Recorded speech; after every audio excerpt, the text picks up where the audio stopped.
यहाँभित्र चाहिँ एउटा सानो ताल रहेछ है। तालमा जेसिबीले खनेर बनाएको छ, भर्खर खनेकै होला यो। अनि यहाँतिर चाहिँ के अरे हाँसहरू मजाले पौडी सौडी खेल्दै जान्छ, हाँसहरू पौडीहरू खेलेछ। हेर्नुहोस् भर्खर नयाँ नयाँ खोलेको खै के को लागि हो, ताल बनाएको रहेछ, कुवा भनौँ न। अनि त्यहाँ परतिर चाहिँ है यहाँबाट मजाले हिमालहरू देख्दो रहेछ। खै यो के अरे काठमाडौँबाट देख्ने हिमाल होइन, सेतो हिमाल, कति राम्रो पाराले क्या चारैतिर हिमालहरू,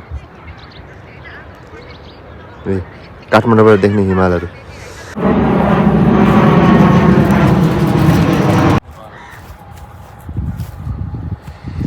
यहाँ मान्छे बस्नेहरू रहेछ, लिक होइन, ट्र्याकहरू यहाँ फालेको रहेछ।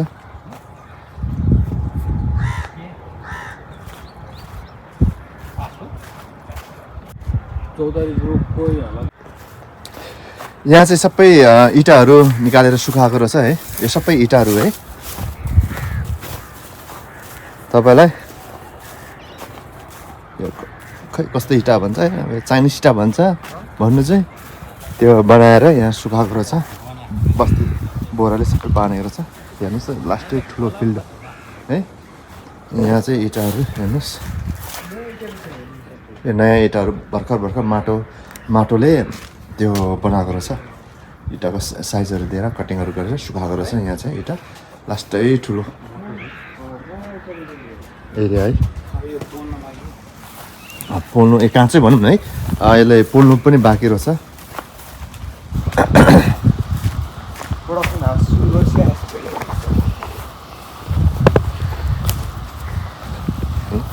पुरा यहाँ चाहिँ इँटाहरू बनाएर सुकाएको छ है, प्लास्टिकले राख्ने रहेछ यत्रो ठुलो एरियामा।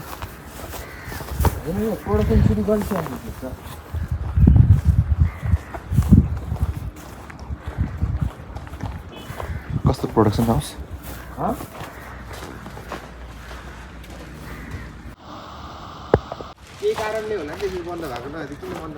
के को बन्द छ? सबै यहाँ छ त, इँटाहरू बनाएको छ त, कसले चाहिँ बन्द छ भन्छ यार।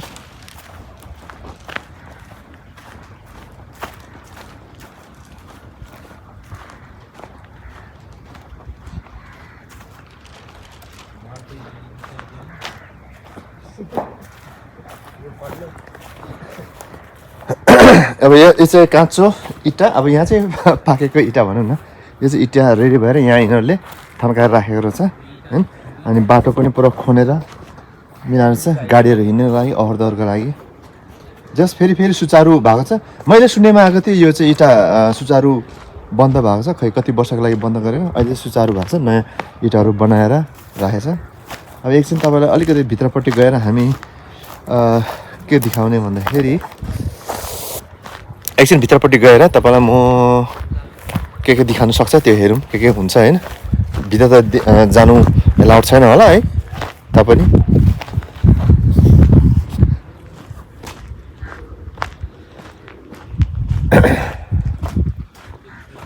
धेरै अगाडि बनाएको रहेछ, सबै बनमाराहरूले धेरै अगाडिदेखि बनाएको रहेछ। यहाँ बनमाराहरूले सबै खाँचा हुँदैन, बनमारा उम्रिसकेको छ। यहाँ चाहिँ तपाईँको के गोबर राखेर छ, यो यस्तो पाराले यहाँतिर यहाँ चाहिँ पानी लिकेज भएको रहेछ है। यहाँ भित्रबाट इँटाहरू निकाल्ने होला नि, आफूलाई थाहा छैन यो विषयमा, जानु पनि डर लाग्ने रहेछ। हेर्नुहोस् इँटा ओभर दहर गर्नको लागि ठाउँ।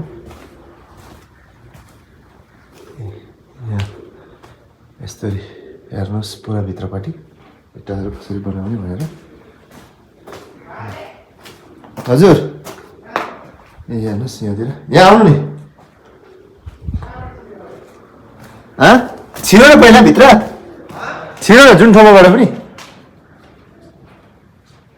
हेर्नुहोस् पुरा भित्र यस्तो होइन, यस्तो क्याप जस्तो बनाएको छ। अनि भित्र छिरेपछि हामीले छिर्नु क्याप जस्तो बनाउँछ होइन, क्यापबाट भित्र पसेर है हेरेर अनि ठेला बनाएको छ।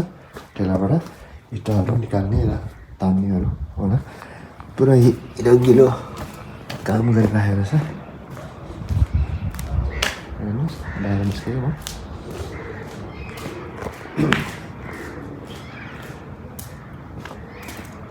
यो चाहिँ अर्को साइडपट्टि यहाँ चाहिँ तपाईँको मैले तपाईँलाई अघि त्यो चिम देखाएको थिएँ होइन जलाउने चिम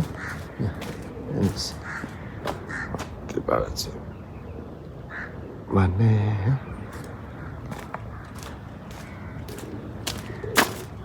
अफिस होला सबै त्यो खै भर्खर भर्खर सुचारू होला होइन सबै घाँसहरू निकालेको छ हेर्नुहोस् घाँसहरू निकालेको छ त्यो इँटाहरू अहिलेसम्म घाँसिएको छ पुरा इँटोबाट आएको घाँस हेर्नु र सुचारू गर्ने त्यसमा रहेछ तरकारमा अनि यो तपाईँको यो चिमको है माथि तपाईँको पुरा कस्तो डढे जस्तो छ क्या फुटेको जस्तो हेर्नुहोस् न यसलाई फेरि राम्रोसँग बनाउनु पर्ने जस्तो देख्यो होइन अनि बनाउँछ पनि होला यहाँ चाहिँ तपाईँको अफिस रहेछ यो अफिसमा चाहिँ राउट छैन यहाँ सबै सामानहरू राखेको छ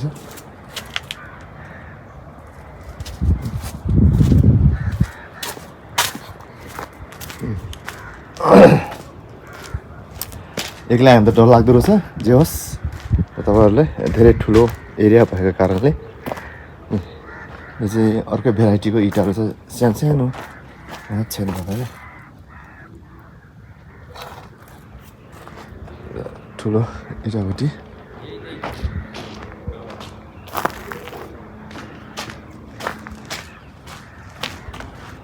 यहाँ काटेर जस काम गर्नलाई सुचारू गरेको होला यहाँ पनि सेम अघिको जस्तो भित्र बाहिर निकाल्ने इँटाहरू ठाउँ यहाँ काम सुचारू भएको छैन घाँसहरू उम्रेर गर्छ होला त्यहाँ चाहिँ रेडी जस्तो भएको छ है अनि डर लाग्ने रहेछ है एक्लै जानु त हेर्नुहोस्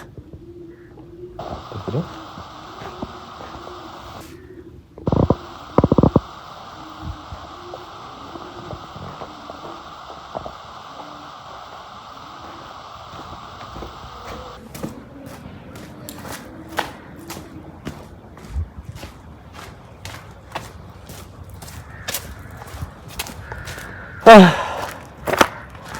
लाग्दो रहेछ अरे भित्रतिर त यो त केही पनि होइन यहाँ चाहिँ झन् डर लाग्दो यो त के अरे सुचारू हान्नुलाई सबै ठाउँमा लिपेर बनाउँदै रहेछ होइन यहाँ झन् अलिकति डर लाग्दो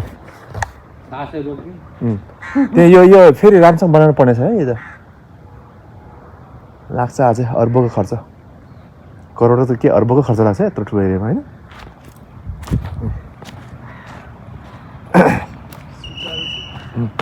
सिटी बजायो त अब कहाँ निस्किने अब यता अब आफ्नो निस्किने हो यता घर जाने निस्किने घर निस्किने किन आयो सिटीवाला हाम्रो कहाँ यहाँबाट निस्किने यहाँ त्यो 1 नम्बर धारामा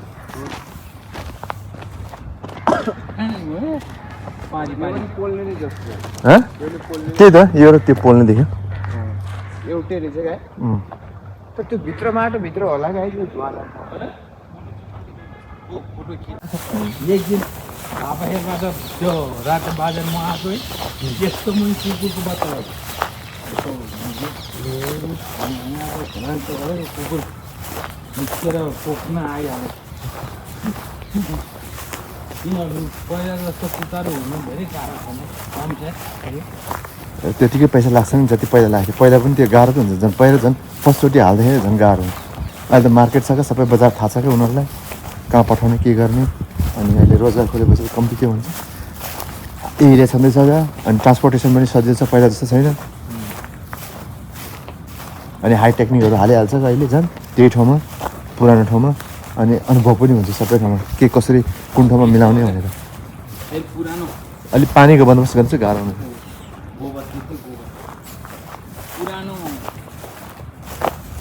कहाँ हिँडेको फेरि यतातिर चाहिँ हामी उतातिर निस्क्यौँ भनेको क्या यस्तो घुमौँ क्या हो त्यहाँनिर पनि रेलवे ट्र्याक छ क्या ल यहाँबाट निस्केर जाऊँ न त यताबाट यता लागौँ भने कि त्यो जङ्गल आइपुग्नु देख्यो ल ल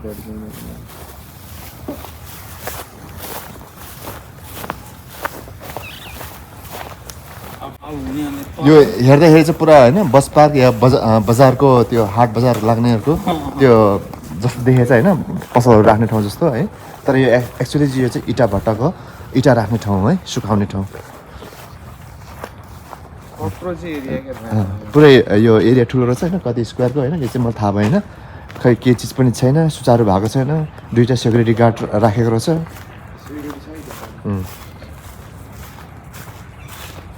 अनि यो मेरो भिडियो तपाईँलाई कस्तो लाग्यो होइन फिडब्याक दिनुहोस् अनि सक्दो मलाई माया गरिदिनुहोस्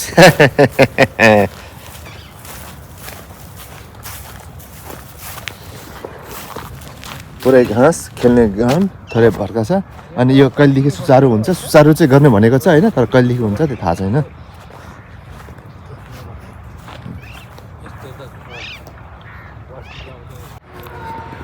यहाँ छेउछेउमा चाहिँ पुरा तितेपातीको बोटहरू रहेछ भनौँ न पुरा झारीहरू तितेपातीको अनि खै यसलाई के को भन्छ यो चाहिँ हुनु चाहिँ तितेपाती हो है तितेपातीको झारहरू अनि यसलाई खै यो बोटलाई के भन्छ थाहै भएन यो झारी भनौँ न यो झारी भएछ बुढा अब हामी जङ्गलबाटै पसे जस्तो लाग्यो अब हामी यहीँ जङ्गलबाटै निस्किने है ठुलो चर रहेछ यहाँतिर यो झारीहरूलाई आगो लगाएको रहेछ है खै के भने राम्रोसँग काट्न सक्दैन अलिकति पैसा तिरेर यो मान्छेहरू लगाएर काम गरे हुन्थ्यो मिसम्यानेज छ क्या जहाँ पनि त्यहीँ पनि के आवाज हो